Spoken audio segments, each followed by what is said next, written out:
The holographic screen cast a blue glow across Commander Vrockthar's scaled face as he read the contract details for the third time. His forearms remained perfectly still on the command table, but the rapid clicking of his mandibles betrayed his concern. The payment offered was enormous. Enough credits to upgrade his entire fleet and still have plenty left over. Yet something felt wrong. Creel, he called to his second-in-command without looking up. Come see this. The tall, insect-like alien approached from across the bridge of their mercenary vessel. Creel had served with Vrockthar through 17 galactic campaigns, and the commander valued his judgment. A new contract?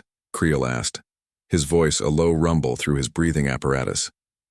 Yes. The payment is triple our standard rate. Vrockthar pushed the display toward his lieutenant. But look at the target. Creel's compound eyes widened slightly as he read. Earth Special Forces, Sector 7. Elimination of personnel during Operation Midnight Shield. He paused, antennae twitching. But, Commander, don't we have a standing policy against accepting contracts on humans? We do, Vrockthar confirmed. But the client seems very determined. They claim these are just fragile bipeds with outdated technology, easy targets. Creel made a sound that roughly translated to disbelief. If they're such easy targets, why is the payment so high? And why approach us after the Tsarek hunters already turned them down? How do you know that Tsarek declined? Vrockthar asked, surprised. News travels fast between mercenary guilds, Creel said. The Marani death squads also refused, from what I've heard. The ship's automated door slid open with a soft hiss. Both aliens turned to see the guild's quartermaster enter the bridge. Grath was old, even by Duraxian standards. His once powerful frame now moved with a noticeable limp, and half his face was reconstructed with synthetic materials. But his mind remained sharp and his experience was unmatched. Commander, Grath acknowledged with a respectful nod. The new weapons shipment has arrived. I need your approval for... He stopped mid-sentence, seeing the contract displayed on the screen. You're not considering a contract against humans, are you? The concern in his voice made Vrockthar pause. The client is very insistent and generous. Refuse it, Grath said firmly. No amount of credits is worth facing human special forces. Creel shifted his weight, his exoskeleton creaking slightly. They're just one species, Grath.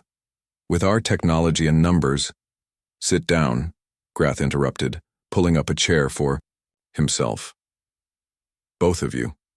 You need to understand what you're considering. The commander and his lieutenant exchanged glances but complied. It was rare for Grath to speak so forcefully. 30 cycles ago, the old Duraxian began, I was young and confident, like you. I was part of the Duraxian elite, the most feared mercenary unit in 3 sectors. We took a contract similar to this one. Eliminate a small human outpost on Proxima Colony. The intelligence said there were only 12 human security personnel. 12 against how many of you? Vrockthar asked. 50. Grath replied. 50 of the most highly trained Duraxian warriors. We had plasma weapons, active camouflage, orbital support. He paused, his organic eye focusing on some distant memory. We thought it would be simple. Creel leaned forward. What happened? We landed, at night as planned. By dawn, 30 of our warriors were dead. By midday, only 8 of us remained. Grath's voice was flat, stating facts rather than seeking sympathy. And in all that time, we never even saw the humans. Just one of them, actually. One human killed 42 Duraxian elite? Vrockthar couldn't hide his disbelief. His name was Staff Sergeant Kevin Blackwood, Grath continued. He wasn't even their commander, just one human soldier who decided we wouldn't take their outpost. Grath rolled up his sleeve to reveal a strange patchwork of natural and synthetic skin. He didn't fight fair. There was no honor in his methods. He rigged the entire colony with traps, primitive mechanical devices that our scanners overlooked because they had no power signatures. Pressure plates connected to explosives, tripwires, pitfalls filled with sharpened stakes. The old warrior touched his artificial leg. He manipulated our thermal imaging by creating heat signatures that lured us into kill zones. He used our own communication protocols to feed us false information. When we adapted, he adapted faster. Vrokthar studied the contract details again. Perhaps this Blackwood was exceptional, even among humans. Grath's laugh was bitter. That's what I thought, too. Until I researched their history and discovered this is how they've always fought when outnumbered. He gestured to the commander's data terminal. Look up their combat evolution, you'll see. Vrokthar did as suggested, pulling up the guild's archives on humans. He had never bothered to study them before. The tactical evaluation made for disturbing reading. Humans evolved as persistence hunters, he read aloud. They pursued prey until it collapsed from exhaustion. Their endurance exceeds most known species. Many species evolved as hunters, Creel pointed out. Yes, but look at their history, Vrokthar continued. Before they achieved spaceflight, they spent thousands of years fighting each other. While most species unified before reaching the stars, humans continued perfecting the art of killing their own kind. Grath nodded gravely. Their special forces are selected from an already warrior species, then trained beyond normal limits. Their doctrine emphasizes adaptation, improvisation, and psychological warfare. But when we faced the humans on Sarathis Prime, they didn't seem that dangerous, Creel said. They died like any other species. Regular human military, yes, Grath agreed. But their special forces are different. They're the apex predators of an apex predator species, and they don't think like us. The quartermaster stood and limped to the viewing port, looking out at the stars. When we finally cornered Blackwood, he collapsed an entire habitat dome rather than surrender. He buried himself and 12 of our warriors under tons of debris. But you survived, Vrokthar noted. Because he allowed it, Grath said quietly. He returned to the table and placed something small and metallic in front of the commander. He left messages on our fallen comrades. Tell others what happened here. He wanted word to spread. Vrokthar picked up the object, a simple projectile, from a primitive human weapon. You kept this all these years? As a reminder, Grath said. And now I'm giving it to you with the same warning Blackwood gave me. Some enemies aren't worth the price of victory. The commander looked at the contract again, then at the projectile, and finally at his second-in-command. Creel's earlier confidence had faded. Decline the contract, Vrokthar decided. Inform the client that the Zalarian Mercenary Guild is not available for this operation. A wise choice, Commander, Grath said, rising to leave. At the door, he paused. There's one more thing you should know. This contract mentions a unit led by Master Sergeant Laura Casey. His face darkened. She studied under Blackwood. After Grath left, Vrokthar and Creel sat in silence for several moments. Is he exaggerating, do you think? Creel finally asked. Vrokthar rolled the primitive bullet between his fingers. Grath has never struck me as one for tall tales, and it explains why the other guilds refused. He closed the contract file with a decisive gesture. We find another client, one targeting something less dangerous. Like what? Creel asked. Anything, Vrokthar replied. Anything except human special forces. 3 days passed since Vrokthar declined the contract. The commander hoped the matter was settled, but the arrival of a sleek silver shuttle in their docking bay proved otherwise. Their client had decided to negotiate in person. Vrokthar, Creel, and Grath gathered in the ship's meeting room.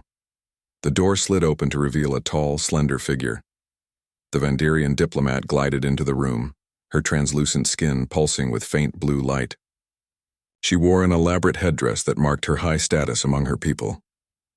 Commander Vrokthar, she said, her voice melodic but cold. I am Representative Elia. I've come to discuss your rejection of our contract. Vrokthar gestured to an empty seat. Please sit, Representative. Our decision is final, but I'm willing to explain our reasoning. The Vandirian remained standing. Your reputation will suffer from this refusal. The Zalarian Guild has never declined a contract based on target species before. We assess each contract for risk versus reward, Vrokthar explained calmly. This particular operation carries unacceptable risk. They're humans, she insisted, her skin pulsing brighter with irritation. Physically weaker than your warriors. Their technology is generations behind yours. Your armor alone makes you nearly invulnerable to their weapons. Grath, who had insisted on attending, pointed to his artificial leg. Their Staff Sergeant Frank Miller did this to me with a primitive chemical explosive and scavenged parts on Titan Station. After we disabled all their advanced weaponry. Exceptions and exaggerations, the diplomat dismissed. Why not hire the Krayzat Collective, Vrokthar suggested. They specialize in high-risk contracts. The diplomat's skin darkened slightly. The Krayzat declined as well. This caught Vrokthar's attention. The Krayzat were notorious for accepting any contract, regardless of risk. Have you wondered, Grath said slowly, why every major mercenary guild has a policy regarding humans? Why the payment offered keeps increasing? How many have already refused this contract? Representative Alia didn't answer. We're not the first to decline, are we? Vrokthar pressed. The fifth, she admitted reluctantly. But your guild's reputation for efficiency is built on careful assessment of risks, Creel interrupted, and the ability to say no to suicide missions. The Vandirian's composed facade cracked slightly. This operation is critical to certain interests. The humans are expanding too quickly into Sector 7. Their presence threatens established trade routes. Then negotiate with them, Vrokthar suggested. We tried, she said. They refused to withdraw. Vrokthar accessed his terminal and studied the information provided about the target. Operation Midnight Shield isn't a military expansion, he noted. It's a rescue mission. They're extracting their scientist from a research station that was attacked. The diplomat's skin pulsed in patterns that suggested discomfort. The details are unimportant. I disagree, Vrokthar said. You want us to attack humans who are rescuing their own people who were attacked first. He leaned forward. Who attacked the research station, representative? Her silence answered his question. Let me tell you what will happen if we accept, Grath said. We'll deploy our forces with superior numbers and technology. The humans will observe us, learn our patterns, and exploit our weaknesses. They'll use the terrain, weather, and our own overconfidence against us. Master Sergeant, Casey's unit specializes in unconventional warfare, Vrokthar added, reading from a datapad. Their psychological profiles indicate extreme resourcefulness under pressure. Show me, the diplomat demanded. Vrokthar turned his screen to face her. The document detailed previous operations led by Master Sergeant Laura Casey. Most information was classified, but the outcomes were clear. In each case, her small unit had overcome forces many times their size. 3 cycles ago, her team was trapped on mining station K-12 during a pirate raid, Vrokthar read. Outnumbered 30-1 with minimal weapons, the pirates were well equipped with military-grade equipment. And? The diplomat asked, despite herself. Casey's team killed 18 pirates, captured their ship, and rescued all station personnel with 0 casualties on their side. How? Representative Elia asked. They converted mining equipment into weapons, used the station's ventilation system to deploy industrial chemicals as crowd control, hacked the station's communication array to call for backup while making the pirates think their own reinforcements were coming. Vrokthar looked up from the screen. Does this sound like a force you want to provoke? The diplomat's skin had paled to near white, a sign of stress in Vandirians. We were assured this would be a simple operation. By whom? Grath asked. Someone who has never faced humans in combat, I'd wager. Vrokthar closed the file and stood. Our answer remains no, Representative. I suggest you reconsider your approach to this situation. The payment can be increased, she tried one last time. There is not enough money in the galaxy, Grath said, firmly. After the diplomat left, visibly frustrated, Creel turned to his commander. Do you think she'll find someone to take the contract? Probably, Vrokthar admitted. There's always someone desperate or foolish enough. Should we warn them? Creel asked. About humans? Or about our suspicious client? Grath wondered. Both, said Vrokthar. Send messages to the other guilds. Something about this doesn't feel right. 2 days later, Vrokthar received word that the Skrivash cartel had accepted the contract. Unlike the established mercenary guilds, the Skrivash were relatively new to the galactic scene and eager to build their reputation. They're sending 200 mercenaries against Casey's 12-person team, Creel reported during their morning briefing. They believe their superior numbers will overwhelm the humans. Grath shook his head sadly. Numbers mean nothing if you don't understand the enemy. We should monitor the situation, Vrokthar decided. The outcome could affect all mercenary operations in this sector. The commander established a secure channel to a contact in Sector 7 and waited for news. 5 days passed before they received a response. Their contact's message was brief but telling. Skrivash forces engaged human special forces at research station. Initial attack seemed successful. Humans appeared to retreat in disarray. 24 hours later, Skrivash communications went silent. Rescue vessels found only 23 survivors from original force of 200. Vrokthar read the report, aloud to his officers. The survivors described a series of coordinated attacks that separated their forces. The station's environmental systems were weaponized against them. Life support, gravity controls, even waste disposal mechanisms were converted into traps. Classic human tactics, Grath noted. Use the environment as a weapon. The Skrivash commander was found in the station's control room. Vrokthar continued reading. He had recorded a final message. They were waiting for us. They knew exactly where we would go and what we would do. It's like they could read our minds. Not mind reading, Grath said. Preparation, study. Humans excel at understanding their enemies. What about the human team? Creel asked. Master Sergeant Casey's 12-person team survived intact, Vrokthar replied. They reported no casualties despite being outnumbered 16-1. And the Vendirian client? Grath asked. The coalition of species that funded the contract initiated peace talks with Earth the following week, Vrokthar said with a hint of satisfaction. They're suddenly very interested in negotiation. The commander spent the next several days updating the guild's official policy. Contracts involving human special forces units will be evaluated at 10 times standard risk assessment. Parameters. Personnel accepting such contracts must acknowledge the survival probability is reduced by approximately 60% compared to standard operations. Across the galaxy, other mercenary guilds adopted similar policies. The reputation of human special forces grew not through propaganda or intimidation, but through a simple reality. Those who faced them rarely returned to tell the tale.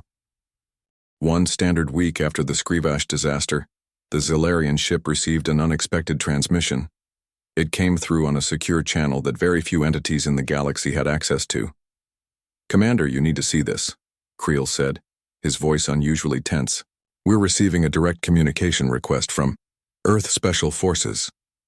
Vrokthar's head snapped up from the supply reports he had been reviewing. Are you certain? The authentication codes match what we have on file for their military command, Creel confirmed.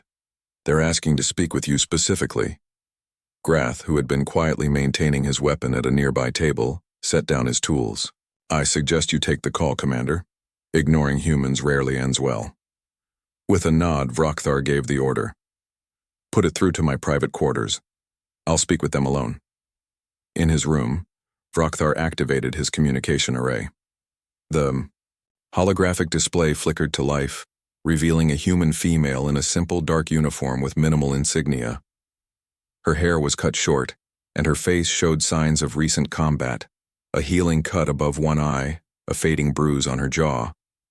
She sat very still, her posture perfect. Commander Vrokthar of the Zilarian Mercenary Guild, she said without preamble. I'm Master Sergeant Laura Casey, Earth Special Forces, Sector 7. Vrokthar felt his secondary heart skip a beat. This was the human from the contract, the one who had just decimated 200 Skrivash mercenaries. Master Sergeant, he acknowledged cautiously. This is unexpected. I'll be direct, Commander, Casey said. Her voice was calm but carried unmistakable authority. We know the Vandirians approached your guild before turning to the Skrivash. We know you declined their contract. I wanted to thank you for that decision. Vrokthar blinked slowly, his species equivalent of surprise. You're thanking me for not trying to kill you? The human's mouth curved slightly. I'm thanking you for making a wise choice that prevented unnecessary bloodshed on both sides. The Skrivash didn't share our caution, Vrokthar noted. No, Casey agreed. They did not, and now 177 of their warriors are dead. There was no pride in her voice, no boasting. She stated it as a simple fact which Vrokthar found more chilling than any celebration of victory would have been. May I ask why you're contacting me? The commander asked. 2 reasons, Casey replied. First, to establish direct communication. If anyone approaches you with contracts against Earth forces in the future, I'd appreciate being informed. We prefer to resolve conflicts without involving mercenary forces. Vrokthar considered this. Such an arrangement wasn't unheard of.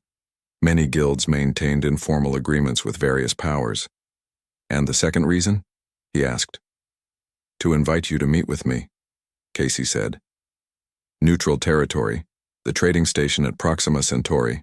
I believe we have much to learn from each other. Vrokthar tried to hide his shock. You want to meet a mercenary commander face to face? I make a point of understanding potential adversaries, she said, and potential allies. After the call ended, Vrokthar gathered his officers to discuss the unexpected invitation. It could be a trap, Creel suggested immediately. Grath shook his head. No. If Master Sergeant Casey wanted us dead, she wouldn't invite the commander to a public space. She'd hit our ship when we least expected it. You think I should go? Vrokthar asked the old warrior. I think refusing would be unwise, Grath replied. And potentially educational. 3 days later, Vrokthar found himself sitting in a private room at the back of a trading station bar. The station was busy, filled with dozens of species from across the galaxy. His security team had swept the room for traps or surveillance and found nothing concerning. The door opened and Master Sergeant Casey entered alone. In person, she was smaller than Vrokthar had expected. Humans generally stood shorter than Zalarians, but Casey was small even by human standards. Yet she moved with the confident grace of a natural predator. Commander, she greeted him, taking a seat across the table. Thank you for coming. Curiosity is a powerful motivator, Vrokthar admitted. It's not often that someone decimates an enemy force then invites the enemy's allies to talk. The Skrivash weren't destroyed because they were your allies, Casey clarified. They were destroyed because they attacked a human rescue operation after being manipulated by the Vandirians. And what would have happened if we had accepted the contract? Vrokthar asked. Casey considered him for a moment. The same outcome, but with your warriors dead instead of theirs. She said it without menace, as one might discuss the weather. You seem very confident, Vrokthar observed. We had detailed files on your guild's tactics and equipment, she explained. Standard procedure. We maintain current intelligence on all major mercenary groups. You studied us, Vrokthar realized. Just as you studied the Skrivash before. They attacked. Casey nodded. Knowledge is the best weapon. For example, I know that Zalarian combat doctrine emphasizes overwhelming force applied with precise coordination. Your warriors operate in tight formations that maximize the coverage of your shield technology. Vrokthar felt uneasy. She had just described the core of their battle tactics. And I know how we would counter it, Casey continued. Your shield harmonics can be disrupted by specific electromagnetic frequencies. Your communications rely on quantum entanglement that can be jammed if you know the baseline calibration. How do you know these things? Vrokthar asked, genuinely alarmed now. We've faced Zalarian technology before, she said simply. Not your guild specifically, but we learn from every encounter. She reached into a pocket and Vrokthar tensed, but Casey merely placed a small data chip on the table. This contains information on the Vandirians' true objective, she said.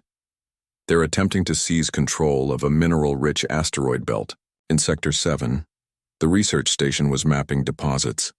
They wanted us gone so they could claim the resources without Earth's interference. Vrokthar took the chip. Why share this with me? Because next time they might approach you with a different story, Casey said.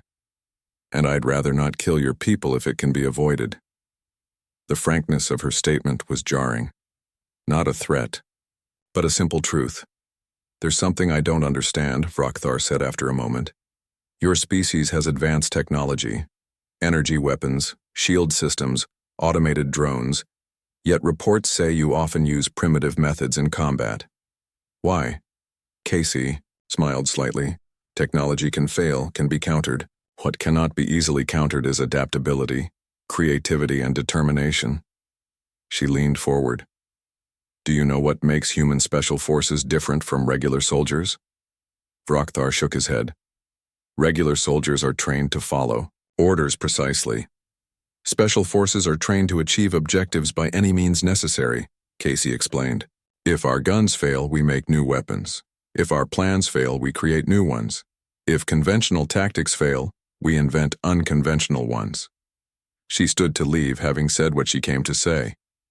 One last question, Vrokthar said. The stories about Staff Sergeant Kevin Blackwood at Proxima Colony, are they true? Casey paused at the door. Blackwood was my instructor, she said. Everything you've heard about him is true, and he taught us everything he knows. Vrokthar returned to his ship with much to consider. The data chip from Master Sergeant Casey contained not only evidence of the Vanderian deception, but also detailed analysis of 3 other recent conflicts where mercenary groups had been hired, under false pretenses. In each case, the hiring party had hidden their true goals, resulting in unnecessary casualties. What do you make of her? Creel asked as they reviewed the information in the ship's secure briefing room. Dangerous, Vrokthar replied simply. More dangerous than any warrior I've met. Because of her combat skills? Creel wondered. Because of her mind, the commander clarified. She understands warfare on a level most do not. She knows her enemies before she fights them. Grath nodded slowly. That is the true danger of human special forces. Not their weapons or their strength, but their approach to conflict. The ship's communication system chimed, interrupting their discussion. Commander, we're receiving an emergency broadcast from the Marani death squads, reported the communications officer. They're requesting immediate assistance. This was unusual. The Marani were fierce warriors who rarely asked for help from other guilds. Put it through, Vrokthar ordered. The main screen flickered to life, showing the battered face of Captain Drex, leader of the Marani. His normally immaculate battle armor was damaged, and smoke filled the background. This is Captain Drex to any nearby mercenary vessels, he said, his voice strained. We are under attack from human forces at the Epsilon mining facility. We were hired for a simple security operation, but something went wrong. They were waiting for us. Request immediate extraction and medical support. Vrokthar exchanged glances with his officers. Captain Drex, this is Commander Vrokthar of the Zolarian Guild. What is your status? We started with 60 warriors, Drex replied grimly. I have 17 left, most wounded. The humans have blocked our retreat to our ship. They're picking us off one by one. How many humans? Grath asked. 4, Drex said, his voice hollow with disbelief. Just 4 of them. The transmission crackled with static as an explosion shook Drex's position. They're using the mining facility against us. Converting equipment into weapons, they collapsed 2 tunnels already. Our scanners are useless down here. Who hired you for this operation? Vrokthar asked, already suspecting the answer. A Vanderian diplomatic consortium, Drex confirmed. They claimed the facility had been taken over by pirates, but when we arrived, we found human special forces conducting some kind of operation. Another explosion rocked the Marani position. We don't have much time, Drex urged. Can you assist? Vrokthar muted the transmission to confer with his officers. The Vanderians lied to them, just as they tried to lie to us, he said. If we help the Marani, we risk the humans viewing us as enemies, Creel pointed out. And if we do nothing, 17 warriors die, Grath countered. Vrokthar made his decision and unmuted the communication. Captain Drex, we will assist with extraction only. No combat operations against the humans. Can you reach the facility's eastern loading dock? I think so, Drex replied. But the humans control the main access corridors. Get there within 2 hours. We'll create a diversion and extract your survivors, Vrokthar said. But understand this. Once you're aboard our vessel, you will share everything you know about this operation and who exactly hired you. Agreed, Drex said quickly. And Commander, thank you. After the transmission ended, Vrokthar turned to his crew. Prepare the ship for rapid evacuation operations. Medical team on standby.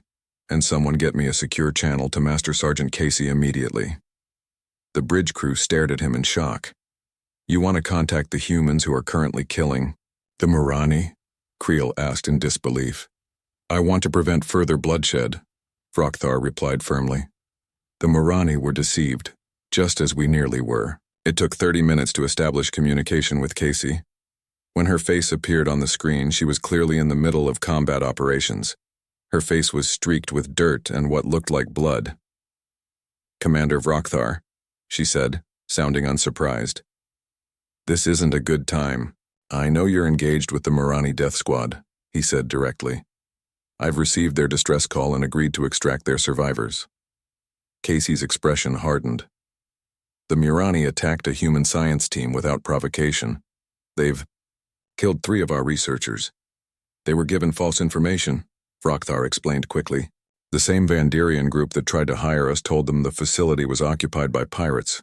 They didn't know they were attacking humans until it was too late.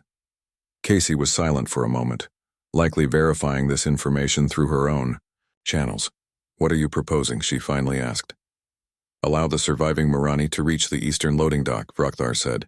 We'll extract them and leave the system immediately. In exchange, we'll provide you with all information we have on the Vanderian Consortium and their operations. Casey seemed to be listening to someone off-screen. Why should I trust you? Because warriors shouldn't die due to the deceptions of politicians, Vrokthar replied simply.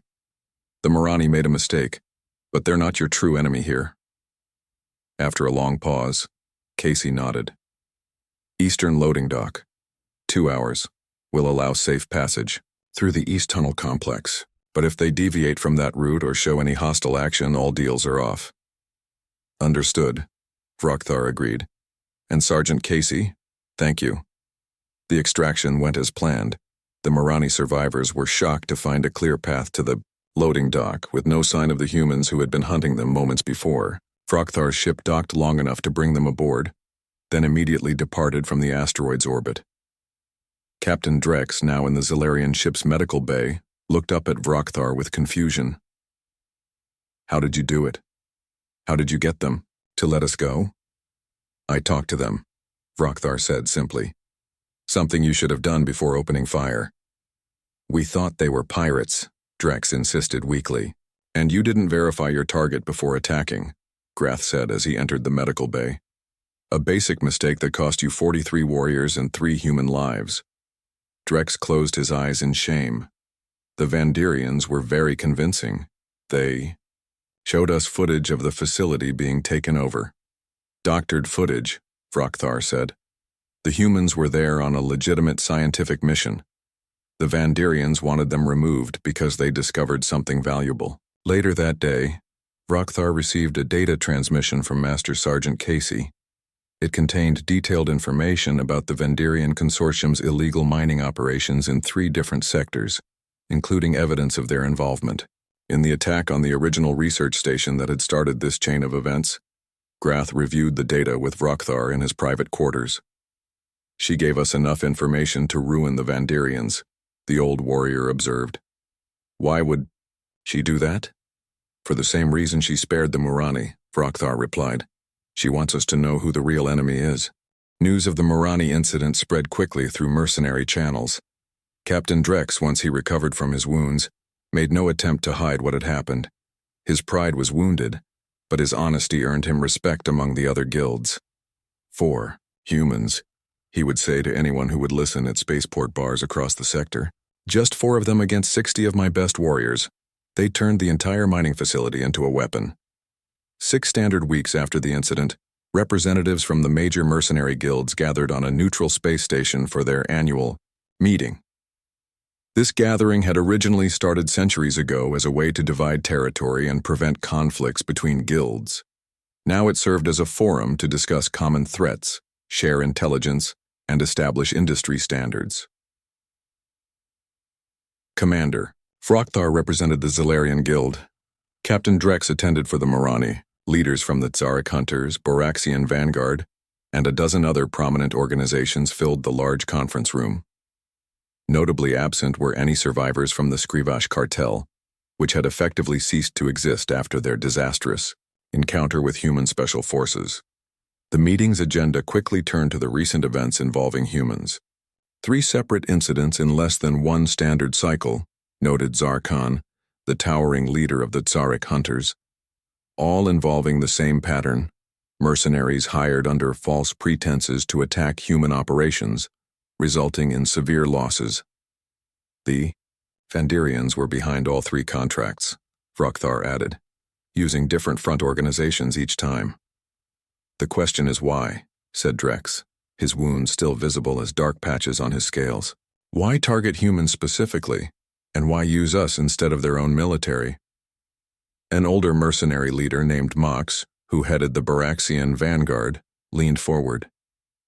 Because the Vandirian hegemony couldn't risk open conflict with Earth. Humans have a peculiar trait. They forgive honest enemies faster than they forgive deceitful friends. Meaning? Asked one of the younger guild leaders. Meaning that if Vandirian military forces attacked humans directly, it would mean immediate diplomatic consequences, Mox explained. But if mercenaries did it, the Vandirians could claim no knowledge of the operations. They used us as expendable pawns, Drex growled. Precisely, Frokthar agreed. And they nearly started a conflict that could have turned every mercenary guild into a target for human special forces. The room fell silent as the leaders considered this possibility. None of them wanted to face opponents with the reputation that human special forces had earned. I propose a new protocol, Frokthar said, breaking the silence.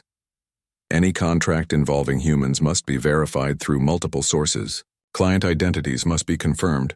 True objectives must be established before acceptance. That limits our business opportunities, objected one of the smaller guild leaders. It limits our funeral expenses, Drex countered sharply. I lost 43 warriors because I didn't ask enough questions. The debate continued for hours, but eventually, most guild leaders agreed to adopt what became known as the Frokthar Protocol. Any contract targeting humans, especially their special forces, would undergo extensive scrutiny before acceptance. The protocol also established a secure communication channel through which guilds could share intelligence about suspicious contracts. As the meeting concluded, Frokthar received an unexpected message on his personal communicator. It directed him to a small observation deck on the station's outer ring. When he arrived, he found Master Sergeant Casey looking out at the stars. She wore simple civilian clothes instead of her uniform, but her bearing immediately identified her as military. Commander, she greeted him without turning around. I heard your guilds were meeting today. How did you know that? Frokthar asked, though he wasn't particularly surprised by her knowledge. We make it our business to know where large groups of armed professionals gather, she replied with a slight smile, finally turning to face him, especially when they're discussing us. You have sources inside the meeting, Frokthar realized. Casey neither confirmed nor denied this. I wanted to inform you personally that the Vandirian officials responsible for the false contracts have been removed from power. Their government has disavowed their actions and agreed to pay reparations to both human victims and the mercenary guilds that were deceived. That's unexpected, Frokthar admitted. Is it? Casey asked. We provided them with evidence of corruption within their diplomatic corps. They could either clean house themselves or face consequences from Earth. Frokthar understood the unspoken threat. The Vandirians chose wisely. They did, Casey agreed. Just as you did when you refused their contract, They stood in comfortable silence for a moment, watching the slow dance of ships around the space station. "There's something I've been wondering," Vrokthar finally said. "You could have eliminated all the Morani. Why allow any to escape?" "What would that have accomplished?" Casey asked. "Killing them all would have only created more hatred, more fear. By showing mercy, we gained something more valuable." "What's that?" "Understanding," she said simply. "Now the Morani know exactly what happened. They tell others, and the truth spreads faster than fear." Vrokthar nodded slowly. "You're more subtle than we give your kind credit for." "Human special forces aren't just trained to kill, Commander," Casey explained. "We're trained to win. Sometimes that means fighting. Sometimes it means showing restraint." She handed him a small object, a simple metal pin with an insignia he didn't recognize. "What is this?" he asked. "It belonged to Kevin Blackwood," she said. "He asked me to give it to you." Vrokthar looked at the pin with new interest. "He knows about me?" "He knows about your conversation with Grath," Casey said. "Word gets around. He appreciated that you took Grath's warning seriously, that you remembered the lesson he tried to teach 30 cycles ago." She turned to leave but paused at the door. "The pin is from our training program. It represents a simple idea that guides everything we do. Adapt, overcome, survive." After she left, Vrokthar remained on the observation deck thinking about everything that had happened. The Vandirians had underestimated humans, viewing them as just another species to manipulate. They had failed to understand what made human special forces so effective, not just their combat skills, but their approach to conflict itself. When he returned to his ship, Vrokthar placed Blackwood's pin next to the bullet that Grath had given him. Together, they served as reminders of an important lesson. Some opponents aren't worth facing, no matter the payment offered. Over the following months, not a single mercenary guild accepted a contract against human special forces. When approached, guild leaders would simply say, "We don't take suicide missions." The reputation of human special forces spread throughout the galaxy, not through propaganda or threats, but through stories told by those who had faced them and survived, or wisely chosen not to face them at all. As for Commander Vrokthar, he eventually added another item to his collection, a handwritten note from Kevin Blackwood himself, containing just 3 words. "Wisdom brings peace."